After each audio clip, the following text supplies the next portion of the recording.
Welcome to Atikin Plays Workers and Resources, Soviet Republic. All right, hi, this is Atikin, and welcome to a brand new series on the channel. We are going to be looking at Workers and Resources, Soviet Republic.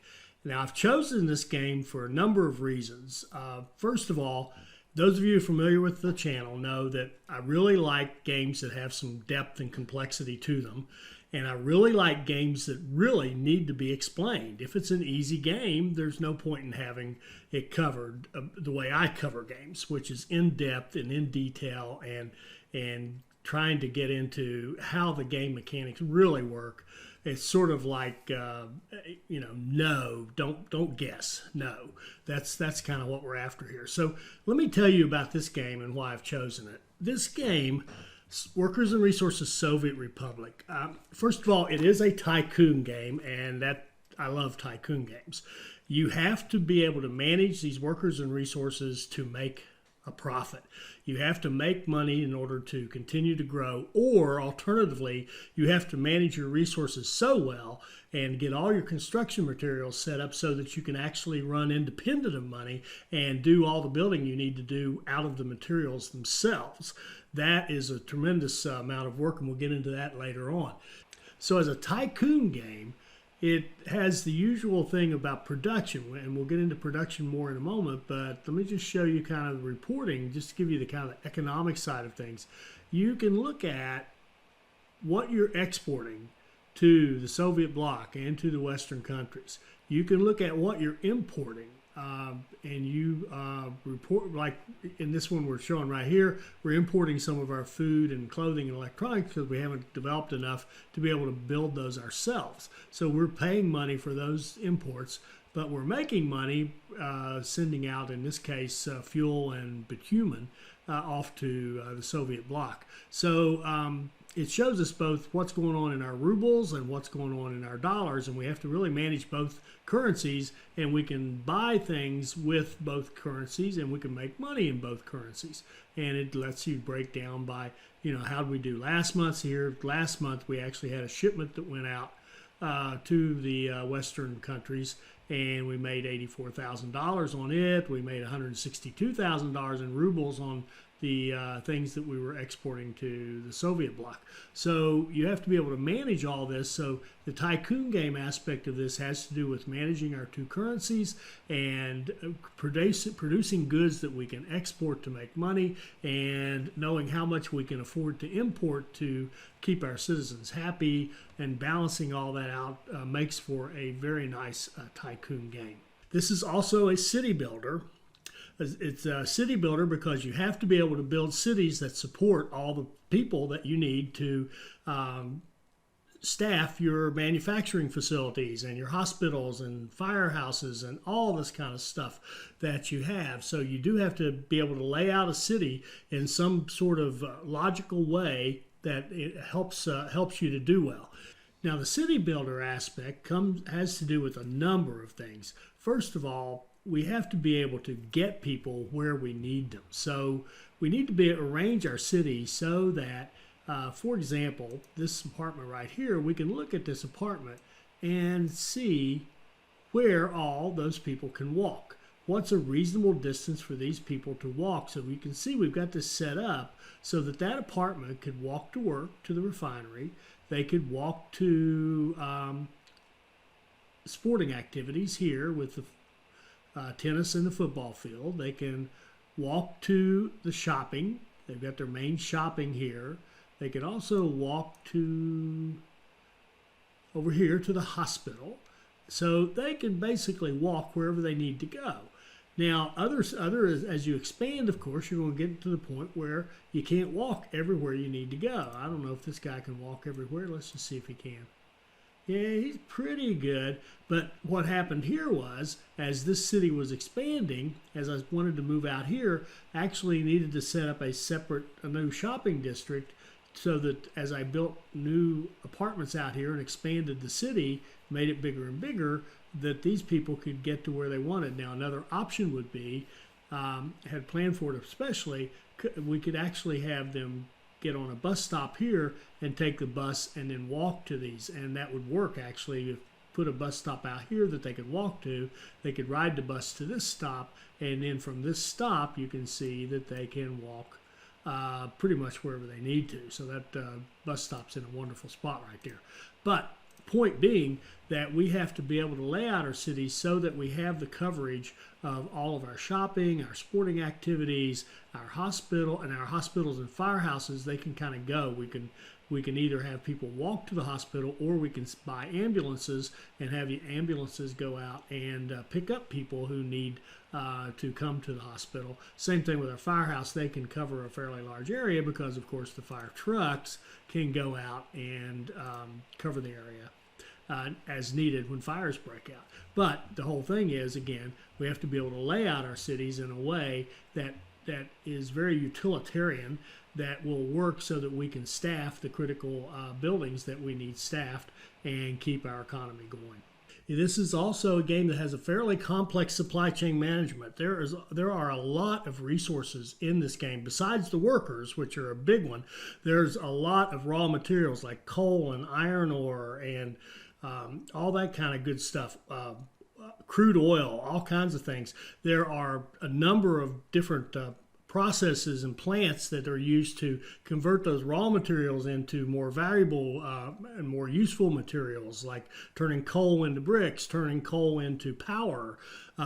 There's all the power management. You have to be able to, if you do it on the hard settings, which I'll get into in a minute, you have to be able to supply power to all your buildings and fuel to all your vehicles so they'll keep moving. So it's a nice, fairly complex supply chain management here that really keeps you thinking. So taking a look at this supply chain, we can see, if we look under construction, all the different types of buildings we can create. There's the whole construction industry. The construction industry has the construction office, a rail construction office where we can build railroads. We can extract gravel. We can turn, or actually it says gravel quarry. It really should be stone quarry, because that's what you're getting. So you quarry stone, and you can have a plant that turns that stone into gravel. You can store it in aggregate stores. You can have a facility where you can load trucks with the aggregate. You can create concrete. You can create asphalt. You can have open storage spaces for certain goods that could be stored outside, like steel and bricks. You can have warehouse setups where you want goods that are stored indoors. You can have bus platforms and train platforms and all this good stuff for the construction industry. Then you can have all these different types of houses, apartments. You can have a grocery store, a small store, a bigger shopping center, a cinema for people to get culture and watch movies and entertainment, a pub for drinking, of course, tennis and football for sports activities, all the trains and stuff. You can also build, of course, radio stations and fire stations and pollution monitoring, and so you can keep tabs of how badly polluted it's getting. You can have your hospitals that you need, television stations to help control the people's thinking. You can have education. Didn't even talk about that. You have to have kindergarten so that people can go to work. If they have babies and they don't have a kindergarten, then they have to stay home, and you lose workers. School, if you don't educate people, only educated people can work. So you need school system. You need a full-blown setup for colleges, for university. You can have a medical university to train doctors. You can have a technical university to train specialists to work in other fields. You can even have the headquarters of the Communist Party to help with propaganda and controlling the thoughts of the people. You can build residence halls and set up a college campus. All that good stuff. You can the whole food supply chain. We can build a farm. We can set up all kinds of farms and fields with it, build silos. We can create food. We can create alcohol in a distillery. We can create a livestock farm that feeds off some of the grain that we produce with the crops. We can have a slaughterhouse, turn that livestock into meat, and we can store the meat and sell it. We can, this goes on and on. Just in the oil industry, we can have an oil rig, we can have a refinery, we can make chemicals from the oil, we can make asphalt, we can make, which is also in the construction, we can do plastics and all the storage that goes with it. My word, it just keeps various. We can do a wood industry and sawmill to make boards. We can have a fabrics and clothing. I'll stop right there. There's a bunch. So you can see there's a big supply chain here. It's fairly complex, and every one of them has its own challenge in terms of what you need to supply it with, and of course being able to make sure that you have the people to work in those industries. There's also a beautiful industry depiction, which I'll show you in just a moment, of how they show the different things like moving coal down a mountain through a series of conveyors. It's just a beautiful thing. So let's look at an example of the conveyor system for coal. Here's a coal mine, and the coal mine, of course, has to be powered. It has to have workers.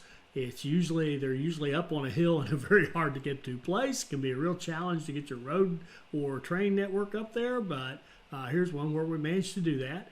But here's the conveyor system. Let me start this. So you can see the coal running up. It's coming up out of the coal mine, and it comes into this what is that called? Transfer station or engine. And it loads up in the top, the coal falls down to the bottom, and then the engine here runs it back up another conveyor up here, which then keeps doing that, and we just keep using these to work our way down the mountain and eventually to turn and go into our storage, which you can see the storage.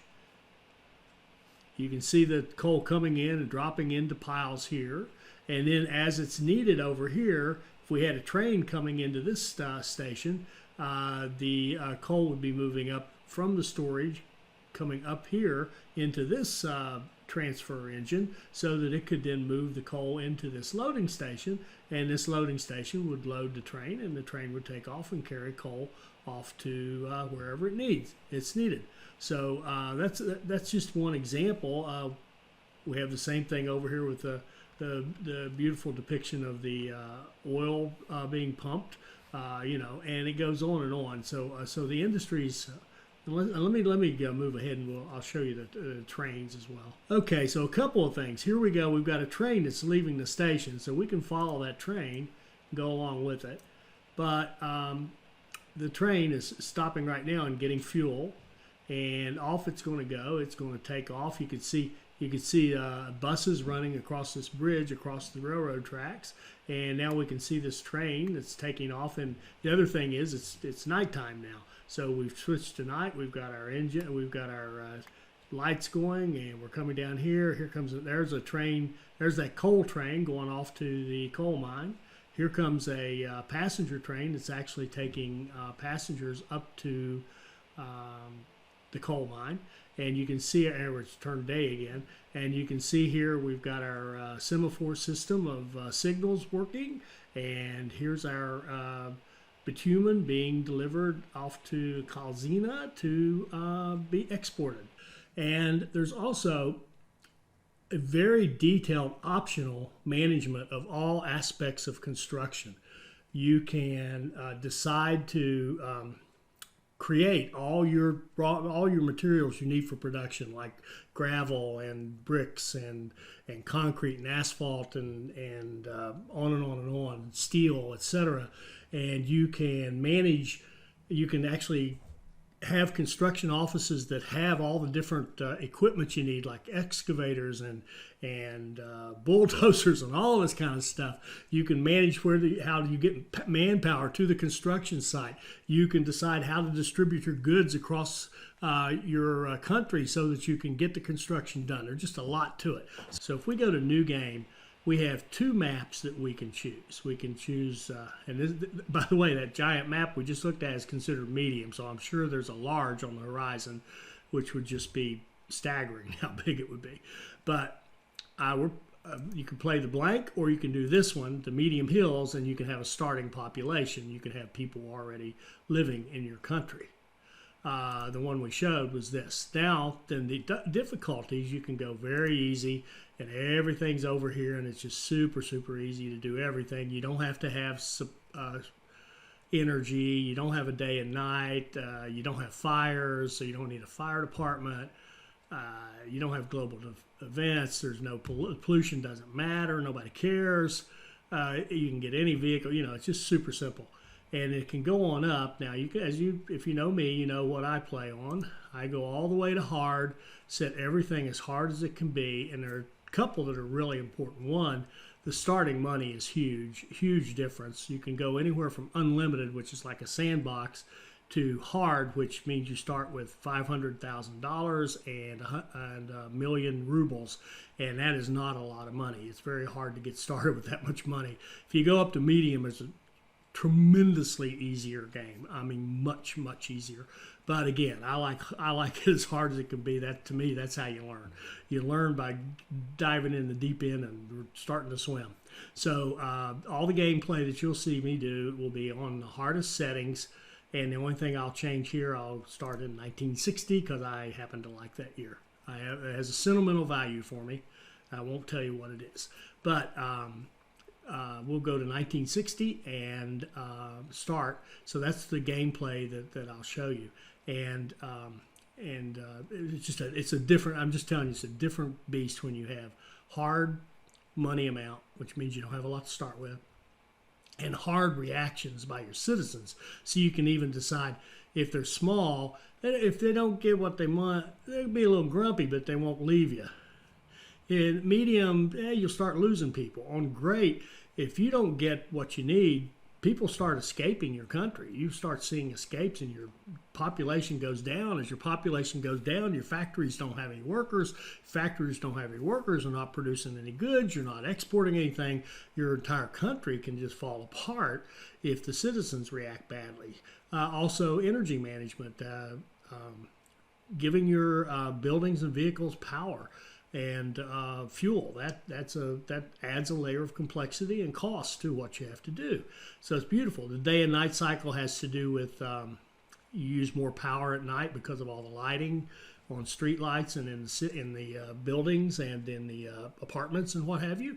So that day-night cycle just adds more complexity. Do you have fires? We want frequent fires. Frequent flyers. We want frequent fires because that's a challenge. We need to have a fire department up and going. So all this good stuff. And so that's how we'll play. But you can choose to play it however you want to. Just enjoy it. Would I recommend it? Yes, I would. Yes, I absolutely would. Obviously, I would because I'm going to do a whole series on it. But I just think it's a wonderful game, and I think we'll all enjoy playing it. I hope you'll join me and come along for the ride. Now, I plan to do the videos in two major parts. The first one will be just gameplay. And in the gameplay, I'm going to start a new map and show a starting strategy for the hardest difficulties, and we'll get that going. And then once it's kind of up and running, then I'm going to ask you to vote and tell me what to do next. And I'll give you some options for things we could do that would be logical next steps, like setting up our food or setting up an alcohol export business or building our power or whatever makes sense, and ask you to vote and give me some direction. Whatever you choose or the majority wants to see, that's what we'll do next, and then we'll keep going with that and try to just keep building our republic and also building our knowledge of all the things that we can do in the game. That's one set of videos. The other set of videos will be quick guides where we'll talk about specific topics, like, for example, how to set up your train tracks and how to set up these semaphores and signaling, how to set up your supplies for trains, how to do that kind of stations and what have you for the trains. How to set up passenger lines would be another one.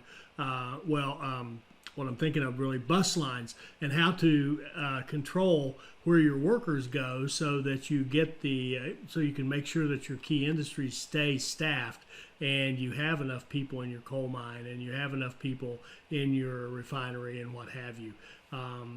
So that would be another one. So there are any number of videos that could come about as quick how-to guides, and those quick guides will be partially just things that I think people need to know that would make good coverage, and other things that you might request. So if you have some area of the game that's giving you trouble, or you just don't quite understand when you watch me play, I don't get how you're doing X, just let me know and we can make a quick guide on that. So regular gameplay and quick guides, that'll be the approach we take.